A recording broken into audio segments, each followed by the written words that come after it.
सध्या दिवसाची सुरुवातच आमची मस्तपैकी चहानी होती. पण एक गोष्ट खूप भारी आज झाली होती. हे लिलीचं झाड लावून ना कितीतरी दिवस झालेत माझ्याकडे. पण आज पहिल्यांदा त्याला फुलं लागली होती आणि ही रोपं सुद्धा खूप छान-छान दिसत होती. नावं अजून पण मला यांची काही लक्षात नाहीयेत. सकाळी उठायचं आणि पहिलं कोमट पाणी घ्यायचं हे माझं रुटीन असतं. पण आज माझ्याकडून पाणी जरा जास्तच गरम झालं होतं. चहा ठेवला आणि या पोराचं सध्या असं सुरू आहे. उठल्यापासून झोपेपर्यंत दिवसभर नुसते आंबेच खात राहतो. आत्यांना आणि मला मात्र मस्त गरमागरम चहा सध्या लागतोय. त्यानंतर आम्ही दोघींनी मिळून चपाती बनवायला घेतली.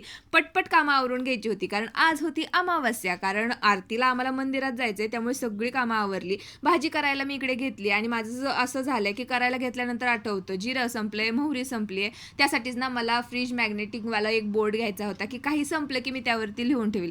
तो तर नाही पण चुकून मी हा मागवला. पण हे सुद्धा खूप छान आहे. एखादी गोष्ट संपली लगेच यावरती लिहून ठेवली ना तर कधीही मी सामान आणायला जाताना यातली चिठ्ठी घेऊन जाऊ शकते. आता म्हटलं पटकन आवरावं तर या पोराचं रुसणं फुगणं चालूच आहे. मला छोटी पॅन्ट नाही घालायची, मला मोठी पॅन्ट हवी आहे म्हणून हा रुसला होता. आणि पोरांच्या पुढे तर हात आपल्याला टेकावेच लागतात. त्यांच्या मनाचं ते करूनच घेतात.